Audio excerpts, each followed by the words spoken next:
Bonjour et bienvenue dans Parole de CGPI et aujourd'hui notre CGPI c'est Frédéric Apollonio du cabinet Fiducia Assurance et Patrimoine. Frédéric, bonjour. Bonjour Bogdan. Vous allez bien? Ça va et vous? Ça va, ça c'est bien vu ça, bravo. Alors, on parle d'eurocroissance, quelle est votre position là-dessus? En deux mots déjà, ce que c'est. C'est une solution qui était imaginée pour financer donc, les entreprises de taille intermédiaire et les PME via... Donc ça partait d'un bon sentiment quand Ça même. part d'un très très bon sentiment, mais c'est quand même l'aveu que les banquiers ne financent plus. Et c'est un problème pour vous ça?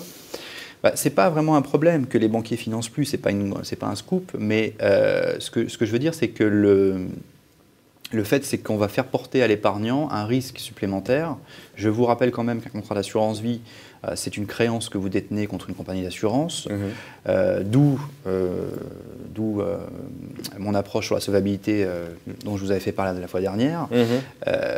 Et on va indexer, donc on va positionner l'argent de l'épargnant sur de la dette d'entreprise de taille intermédiaire, sur de la dette de PME, ou faire un apport en fonds propres. Donc il y a un risque qui est plus important. Le Français n'aimant pas, et ce qui est tout à fait logique, le risque sur son épargne, on lui fait une promesse à 8 ans de garantie de capital. C'est-à-dire que, pour moi, il y a trop d'inconnus.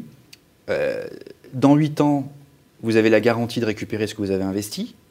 Mais entre-temps, si vous avez besoin d'argent, ça sera récupéré à valeur de marché, donc avec une perte potentielle. Si un décès, ce n'est pas interdit, si un décès intervient, ça peut être en moins-value. Donc il va falloir prévoir une couverture. L'inflation, les frais. Vous allez en faire ou pas? Pas du tout. Pas du tout. Non.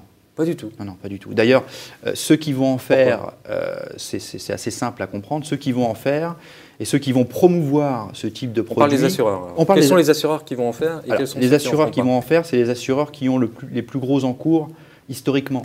Parce qu'ils vont pouvoir dégager des marges de manœuvre supplémentaires grâce à cette solution qui va de bonne aloi avec la nouvelle norme prudentielle Solvabilité 2.